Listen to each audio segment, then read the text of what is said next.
আসসালামু আলাইকুম বন্ধুরা, আশা করি সবাই সুস্থ আছেন। বন্ধুরা, একটি দেশের কাছে আধুনিক সামরিক বাহিনী আছে, আধুনিক প্রযুক্তি আছে এবং বিপুল পরিমাণের সেনা সদস্যও রয়েছে। তারপরও একটি দেশ যুদ্ধে জয়লাভ করতে পারবে না, শত্রুকে পরাস্ত করতে পারবে না যদি যুদ্ধ করার জন্য উপযুক্ত কার্যকর পরিকল্পনা পূর্ব থেকেই তাদের করা না থাকে এবং সেটার বাস্তবায়ন না হয়। সামরিক বিশেষজ্ঞরা বলছেন যে ইরান শুধু বড় বড় কথার ফুলঝুরি বা অস্ত্রের বিভিন্ন ধরনের মিসাইল হামলা নয়, যুদ্ধ কৌশল নিয়ে সুনির্দিষ্টভাবে ব্যাপক পরিকল্পনা পূর্বেই করেছে, যা বাস্তবায়ন করার পরপর তারা ফলও পেয়েছে। দেখুন, যুক্তরাষ্ট্র এবং ইসরায়েলের সঙ্গে যে 1 মাসের যুদ্ধ হয়েছিল, সেই যুদ্ধের পূর্বেই ইরান ভালো করে জানত যুদ্ধের কারণে তারা তেল রপ্তানি করতে পারবে না। আর এই জন্য যুদ্ধ শুরু হওয়ার পূর্বেই তাদের খালি ট্যাঙ্কারগুলো ভর্তি করে বিপুল পরিমাণের জ্বালানি তেল হরমুজ প্রণালী থেকে পৃথিবীর বিভিন্ন দেশের জলসীমায় তারা মজুত করে রেখেছিল, যাতে যুদ্ধকালীন সময়েও তাদের যে ক্রেতা দেশ রয়েছে, বিশেষ করে চীন বা অন্যান্য দেশ, সেই সকল দেশের ভেতর জ্বালানি তেল রপ্তানি করা যায়। এই জন্য পূর্বেই তারা এই বিশাল সুপার ট্যাঙ্কারে তেল ভর্তি করে তাদের সীমান্ত থেকে আন্তর্জাতিক সীমানায় পার করে দিয়েছিল, যার জন্য 1 মাসের যুদ্ধ চললেও ইরানের অর্থনীতি ভঙ্গুর অবস্থায় যায়নি। অত্যন্ত গুরুত্বপূর্ণ এই প্রেক্ষাপটে আন্তর্জাতিকভাবে যুক্তরাষ্ট্রের গোয়েন্দা সংস্থা নতুন এক তথ্যে বলছে ইরান একই কৌশলে যুক্তরাষ্ট্রকে আবার ধোঁকা দিয়েছে। 60 দিনের যুদ্ধবিরতির চুক্তির সুবিধা নিয়ে ইরান মাত্র 1 দিনের পরিসংখ্যানেই যুক্তরাষ্ট্রের গোয়েন্দা সংস্থা দাবি করছে যে 1 কোটি ব্যারেল তেল ইরান সরিয়ে নিয়েছে আন্তর্জাতিকভাবে বিভিন্ন জলসীমায়। মানে সেটা যুক্তরাষ্ট্রের হাতের নাগালের বাইরে অলরেডি চলে গেছে 1 কোটি ব্যারেল, যেখানে যুক্তরাষ্ট্রের নিষেধাজ্ঞা যে কোনো সময় কার্যকর হবে এবং বর্তমানে কড়াকড়ি রয়েছে। আর এর পূর্বেই কিন্তু ইরান তার যে যুদ্ধকালীন অর্থনীতি, সেটাকে সক্রিয় রাখার জন্য বিপুল পরিমাণের তেল পৃথিবীর বিভিন্ন দেশের জলসীমায় অলরেডি প্রেরণ করে দিয়েছে, যার পরিমাণ হবে মিলিয়ন মিলিয়ন ব্যারেল।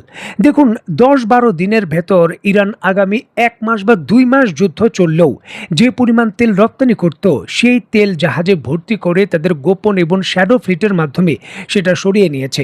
মানে সামরিক গোয়েন্দা সংস্থা বলছে যে আগামী 2 মাস যদি যুক্তরাষ্ট্র আবার ইরানের বিরুদ্ধে যুদ্ধ করে, তাহলে সেই 2 মাস ধরে ইরান ধাপে ধাপে প্রতিদিন যে জ্বালানি তেল রপ্তানি করত, সেটা ইরান তার কৌশলের অংশ হিসাবে একবারেই সরিয়ে নিয়ে গেছে। এই বিপুল পরিমাণের জ্বালানি তেল যেটা ইরান তার ভবিষ্যতের অর্থনীতির জন্য সেটা সরিয়ে নিয়েছে, এটি এখন ইরানের ট্যাঙ্কারে রয়েছে কিনা তা নিয়েও সন্দেহ। হতে পারে চীনের বড় বড় ট্যাঙ্কারের ভেতর যেগুলো সাগরে ভাসমান রয়েছে, সেখানে হস্তান্তর হয়ে গেছে। হতে পারে যে অন্যান্য গোপনে যে সকল দেশের কাছে এই তেল বিক্রি করা হয়, বা অলরেডি নিষেধাজ্ঞা উঠে না যাওয়ার কারণে যেই সকল দেশের কাছে বিক্রি করার সুযোগ পেয়েছে ইরান, সেই সকল দেশের ট্যাঙ্কারে অলরেডি কিন্তু সেগুলো হস্তান্তর হয়ে গেছে। যুক্তরাষ্ট্র ইরানের তেল রপ্তানি করতে দেবে না, ইরানের উপর নিষেধাজ্ঞা দেবে, বন্দরগুলোর ভেতর অবরোধ দিতে পারে। তবে এখানে জটিলতা হলো যে তেলগুলো যেহেতু অন্য দেশের ট্যাঙ্কারে হস্তান্তর হয়ে গেছে, সেই দেশের ট্যাঙ্কারগুলোতে যুক্তরাষ্ট্র আক্রমণ করতে পারবে না। আর যদি এক্ষেত্রে ইরানের তেলের অভিযোগ করে সেই ট্যাঙ্কারগুলো আটক করে বা হামলা করে যুক্তরাষ্ট্র, তাহলে চীন সহ আরও কয়েকটি দেশের সঙ্গে যুক্তরাষ্ট্রের কূটনীতিক সম্পর্ক ঝুঁকিতে পড়বে এবং তাদেরও এই যুদ্ধে জড়িয়ে যাওয়ার ঝুঁকি তৈরি হবে, যে ঝুঁকি হয়তো যুক্তরাষ্ট্র নেবে না।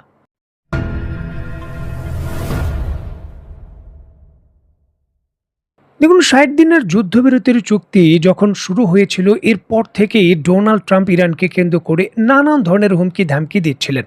কিছু কিছু ক্ষেত্রে ছোট ছোট হামলার ঘটনাও ঘটছিল, তবে ইরান সাথে সাথে বড় প্রতিক্রিয়া দেখায়নি।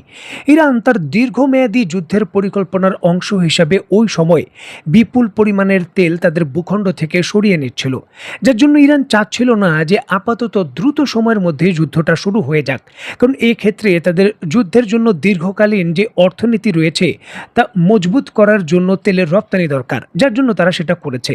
তবে বর্তমান সময়ে পরিস্থিতি অত্যন্ত ভিন্ন। ইরানের বিভিন্ন স্থানে হামলা হয়েছে এবং ইরানও পাল্টা হামলার অংশ হিসাবে মধ্যপ্রাচ্যে যুক্তরাষ্ট্রের বিভিন্ন ঘাঁটিতে হামলা করেছে। আর এখন এইবার এই সকল যুদ্ধক্ষেত্রের পরিস্থিতি আরেকটি নতুন লেভেলে গেছে ডোনাল্ড ট্রাম্পের একটি নতুন দাবিতে। এবং ডোনাল্ড ট্রাম্প তার বক্তব্যে দাবি করেছেন ইরানের পক্ষ থেকে তার উপর হামলা বা তাকে হত্যা করার ছক কষা হচ্ছে এবং তিনি ইরানের মোস্ট ওয়ান্টেড লিস্টে রয়েছেন। আর বিষয়গুলো এতটাই স্পর্শকাতর পর্যায়ে পৌঁছেছে বিভিন্ন পদক্ষেপে যে কাতার থেকে যে উপহার হিসেবে বিমান পেয়েছিলেন ডোনাল্ড ট্রাম্প, যে বিমানের মাধ্যমে তিনি তুরস্কের ভেতর যে ন্যাটোর সম্মেলন রয়েছে সেই সম্মেলনে অংশগ্রহণ করেছিলেন, ফেরার পথে সেই কাতারের বিমান তিনি ত্যাগ করেন। যুক্তরাষ্ট্রের পূর্বের যে পুরনো বিমান রয়েছে এয়ারফোর্স ওয়ানের, সেই বিমান দিয়ে তিনি দেশে ফেরেন। এই ঝুঁকি বিষয়গুলো তিনি এতটাই গুরুত্ব সহকারে আমলে নিয়েছেন। দেখুন, যদিও ইরানের অভ্যন্তরে আয়াতুল্লাহ খামেনির শেষ বিদায় বা যে দাফন কাফনের অনুষ্ঠান রয়েছে সেখান থেকে ট্রাম্পের বিরুদ্ধে পদক্ষেপ নেওয়ার জন্য জোর স্লোগান উঠেছে এবং বিভিন্ন রাজনৈতিক নেতারা দাবিও করেছেন কিছু কিছু ক্ষেত্রে, তবে এটি বাস্তবায়নের বিষয়টা একটি অত্যন্ত স্পর্শকাতর বিষয়। কারণ যুক্তরাষ্ট্রের মূল ভূখণ্ডের হামলার বিষয়ের মতো এটি নয়, এর থেকেও বড় বিষয়। যুক্তরাষ্ট্রের প্রেসিডেন্টের বিরুদ্ধে কোনো পদক্ষেপ মানে যুক্তরাষ্ট্রের বিরুদ্ধে পরমাণু যুদ্ধ শুরু করা বা ঘোষণার মতোই সমান, যেখানে ন্যাটো এবং যুক্তরাষ্ট্রের বিশাল পারমাণবিক শক্তির যে বিষয় রয়েছে সেগুলোও আলোচনায় আসে।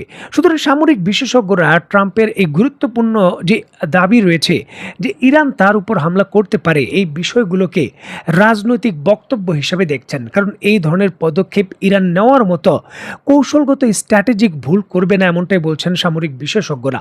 যদিও যুক্তরাষ্ট্রের প্রেসিডেন্ট ডোনাল্ড ট্রাম্প এটিকে অত্যন্ত গুরুত্ব সহকারে আমলে নিচ্ছেন।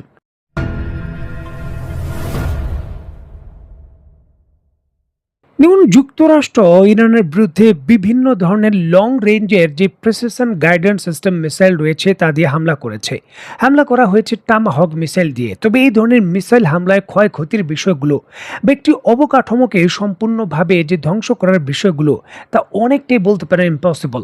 একটি টামাহক মিসাইল মাত্র 300 কেজির পেলোড বহন করতে পারে। একটি সামরিক ঘাঁটি বা বিশেষ করে ইরানের মতো আন্ডারগ্রাউন্ড শেল্টারগুলোকে ধ্বংস করার জন্য এই টামাহক মিসাইলগুলো তেমন কার্যকর নয়। এটি করতে হলে যুক্তরাষ্ট্রের অবশ্যই বোমারু বিমান দিয়ে যে বাংকার ব্লাস্টার বোমা বা অন্যান্য যে শক্তিশালী গাইডেন্স বোমা রয়েছে সেগুলো ব্যবহার করতে হবে, যেগুলোর ওজন 5-6 টন থেকে সর্বোচ্চ 13 টনের মতো হতে পারে এই ধরনের বোমা। আর এই বোমা ব্যবহার করতে হলে অবশ্যই যুক্তরাষ্ট্রকে তাদের বিখ্যাত B2 বম্বার বা B1 ল্যান্সার বা B52 বোমারু বিমান ব্যবহার করতে হবে। যুক্তরাষ্ট্রের B52 বোমারু বিমান বা B1 লান্সার বিমান সেগুলোর ইরানের আকাশ সীমা পেরিয়ে ইরানে প্রবেশ করা অত্যন্ত ঝুঁকিপূর্ণ।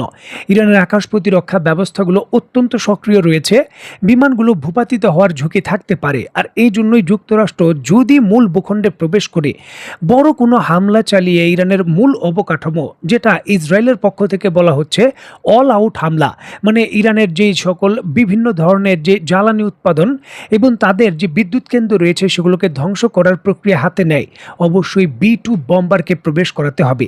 আর এটি যুক্তরাষ্ট্র পূর্বে তার মূল ভূখণ্ড আমেরিকা থেকে উড়িয়ে এনে হামলা করে আমেরিকায় ফেরত যাওয়া বা গুয়াম থেকেও করতে পারে। দেখার বিষয়ে আজ রাতে প্রচণ্ডভাবে ঝুঁকি রয়েছে যে যুক্তরাষ্ট্র বড় কিছু হয়তো করবে, যেটা যুক্তরাষ্ট্রের পক্ষ থেকেও ইঙ্গিত দেওয়া হচ্ছে, ইরানের পক্ষ থেকেও বলা হচ্ছে। দেখার বিষয়ে আজ রাতে আসলে কি হয়। তো বন্ধুরা, আজকের মতো বিদায়, নতুন কোনো ভিডিও নিয়ে আবার দেখা হবে। সে পর্যন্ত সবাই ভালো থাকবেন, সুস্থ থাকবেন এবং বাংলাদেশকে ভালোবাসবেন। আল্লাহ হাফেজ।